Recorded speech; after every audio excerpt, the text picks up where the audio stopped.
আত্মীয়ের তালিকায় রক্ত সম্পর্কীয় যাদের সাথে আপনার ব্লাডের কানেকশন আছে, এই রক্ত সম্পর্কীয় আত্মীয়দের মধ্যে সবচাইতে অবহেলিত আত্মীয়ের নাম হলো ফুফু। সবচাইতে অবহেলিত আত্মীয়ের নাম কি?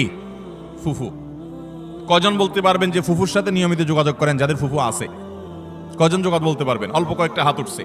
বেশিরভাগ মানুষ ফুফুদের সাথে কোনো সুসম্পর্ক নাই। হ্যাঁ, কোনো কোনো ক্ষেত্রে ফুফুরাও অমানুষের মতো ভাতিজার প্রতি ভাতিজিদের প্রতি আচরণ করে, আছে কিছু বিচ্ছিন্ন ঘটনা, কিন্তু তারপরও ভাতিজা হিসাবে আপনার চেষ্টা থাকবে যে আমার বাবার বোন, আমাদের শরীরের রক্ত একই রক্ত, অতএব তার প্রতি আমার অধিকার, তার প্রতি আমার কর্তব্য আছে, তার প্রতি আমার দায়িত্ব আছে। সেই দায়িত্ববোধ থেকে অন্তত সুসম্পর্ক বজায় রাখা, খোঁজ খবর নেওয়া। আজকাল মোবাইলের যুগে খোঁজ খবর নেওয়া খুব সহজ, কিন্তু মুশকিল হলো সোশ্যাল মিডিয়া নামে যে সমস্ত নেটওয়ার্ক, যে সমস্ত অ্যাপ, যে সমস্ত সুযোগ সুবিধা আমাদের কাছে আসছে আজ, এগুলো আমাদের সবচেয়ে বেশি আনসোশ্যাল করে দিয়েছে।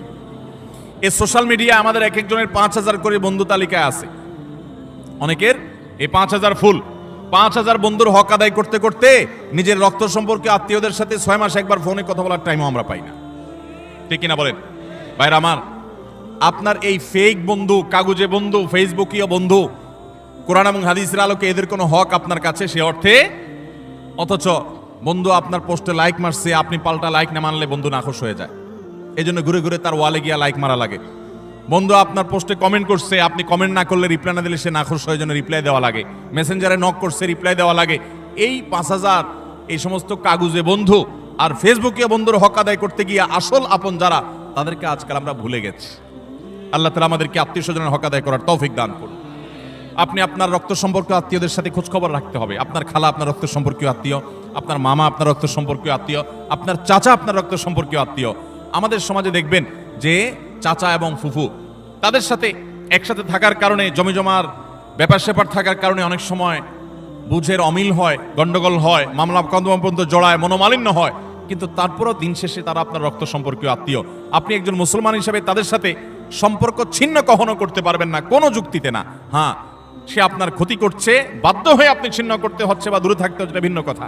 এছাড়া অন্য কোনো যুক্তিতে আপনি আত্মীয়তার সম্পর্ক ছিন্ন করতে পারবেন না। অনেক লোক বলে আমার আত্মীয়, সে তো আমার খোঁজ খবর নেয় না, আমি একা নেওয়া লাগে। হ্যাঁ, আপনি একা নিবেন, আপনি আল্লাহর কাছে সওয়াব পাবেন। সে নিচ্ছে না, সে দায়ী হবে, অপরাধী হবে।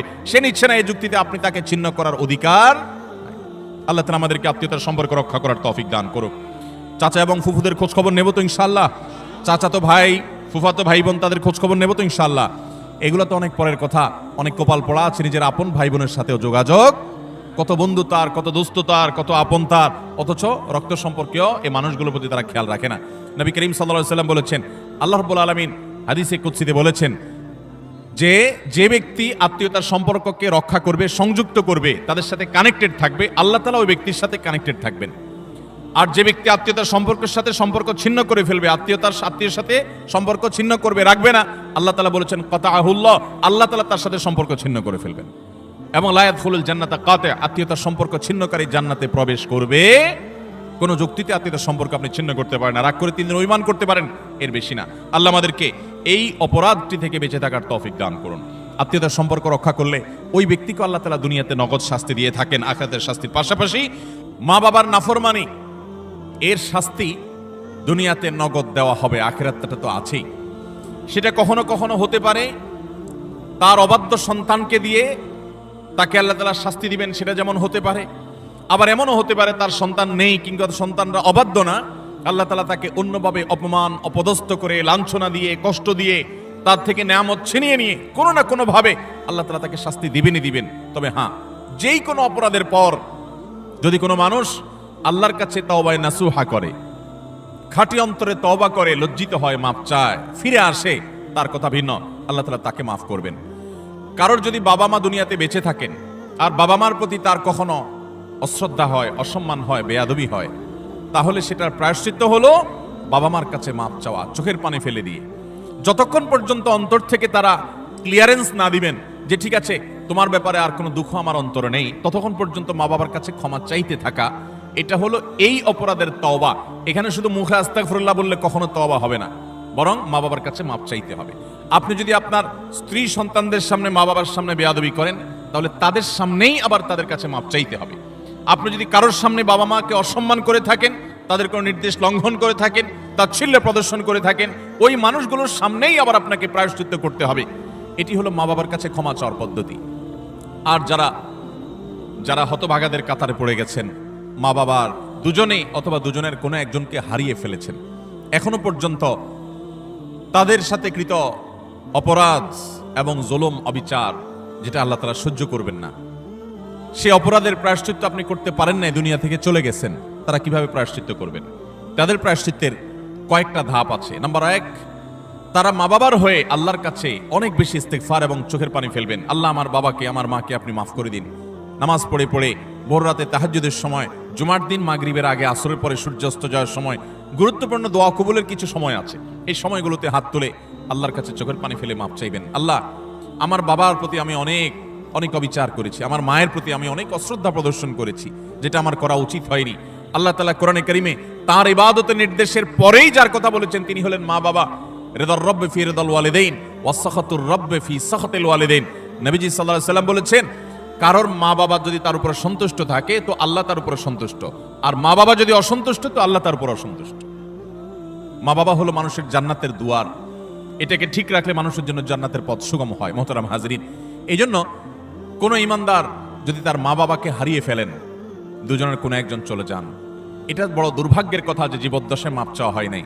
প্রায়শ্চিত্ত করার জন্য প্রথম কাজ হলো মা বাবার হয়ে অনেক বেশি বেশি ইস্তিগফার করা, ক্ষমা প্রার্থনা করা, তাদের হয়ে আল্লাহর কাছে আপিল করা, দোয়া করা, আল্লাহ তাদেরকে মাফ করে দিন। এই কাজটি অনেক বেশি পরিমাণে করতে থাকা, দিল থেকে করতে থাকা এক। দ্বিতীয়ত যে কাজটা করতে হবে তা হলো, সহিহ মুসলিম বর্ণিত একটা হাদিস থেকে আমরা জানতে পারি, নবী আলাইহিস সালাম বলেছেন, কোন ব্যক্তি তার বাবা মার প্রতি বাধ্যগত হওয়ার, তাদের অনুগত হওয়ার, তাদের প্রতি সদাচরণ করার একটা গুরুত্বপূর্ণ পার্ট এবং অংশ হলো মা বাবার অগোচরে কিংবা তাদের উপস্থিতিতে তাদের যে বন্ধু বান্ধব আছেন, তারা যাদের সাথে উঠা বসা করতেন, তাদের সহপাঠী যারা ছিলেন, সেই মানুষগুলোকে বাবা মার মতো সম্মান করা। ধরুন আপনার বাবা দুনিয়া থেকে চলে গেছেন, বাবার বন্ধু কারা ছিলেন, বাবার সহচর কারা ছিলেন, বাবার একান্ত কাছের কারা ছিলেন, আপনার বাবা বেঁচে থাকতে আপনার ছোট ভাই বোনদেরকে অনেক আদর করতেন, আপনার বাবার অনুপস্থিতিতে আপনি তাদেরকে আদর করলেন। আপনার বাবা বেঁচে থাকতে তার নাতি নাতনিদেরকে অনেক কেয়ার করতেন, তিনি নাই, আজকে আপনি তার হয়ে সেই কাজটা করলেন। আপনার বাবা বেঁচে থাকলে তার বন্ধু বান্ধবদের সম্মান করতেন, স্নেহ করতেন, ভালোবাসা দিতেন, দাওয়াত দিয়ে খাওয়াতেন, আপনি তার অগোচরে সেই কাজটা করলেন। এইভাবে আপনার বাবা মা দুনিয়া থেকে চলে যাওয়ার পরও তাদের পক্ষ থেকে এই কাজগুলো করার মাধ্যমে আপনি বিররুল ওয়ালিদাইন বা মা বাবার প্রতি সদাচরণের কাজটা আঞ্জাম দিতে পারবেন। আল্লাহ তাআলা আমাদের সবাইকে মা বাবার সদাচরণকারী, মা বাবার অনুগত সন্তান হওয়ার তৌফিক দান করেন।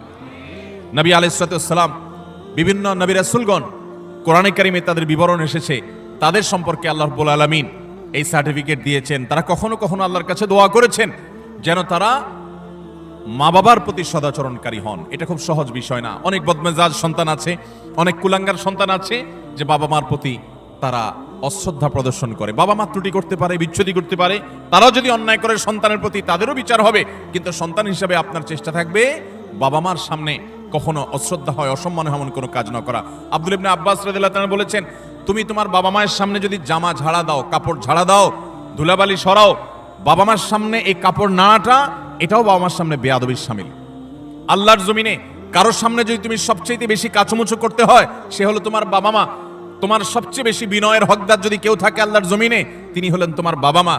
যার কথা তুমি অন্ধের মতো মানবে, কোরআন হাদিসের খেলাফ না হলে, তিনি হলেন তোমার বাবা মা। এই জায়গাটা আর কারোর জন্য হতে পারে না। অথচ আজকাল বেশিরভাগ যুবক, বেশিরভাগ কিশোরদেরকে দেখবেন যে আল্লাহর জমিনে যার চাইতে সবচেয়ে বেশি, যার সঙ্গে সবচেয়ে বেশি ঝাড়ি মেরে কথা বলা যায়, তারা মনে করে তিনি হলেন কে? মা। সবচেয়ে বেশি ঝাড়ি যাকে দিয়ে আমাদের আজকাল কিশোররা, যুবকরা কথা বলে, তিনি হলেন কে? হতভাগা মা। আল্লাহ রাব্বুল আলামিন আমাদেরকে মানুষ হওয়ার তৌফিক দান করুন, মুসলমান হওয়ার তৌফিক দান করুন। মা বাবার মর্ম ততক্ষণ পর্যন্ত মানুষ বোঝে না যতক্ষণ পর্যন্ত সে বাবা মা না হয়েছে। আল্লাহ তাআলা আমাদেরকে বাবা মার কদর করার তৌফিক দান করুন।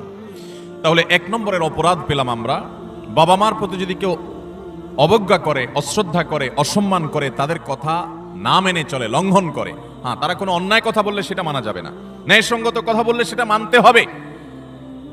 এই ক্ষেত্রে যদি কেউ ত্রুটি করে, বিচ্যুতি করে, বাবা মার অবাধ্য হয়, তার এই শাস্তি আল্লাহ শুধু আখিরাতেই দিবেন তা নয়, দুনিয়াতে তাকে এর জন্য প্রায়শ্চিত্ত ভোগ করতে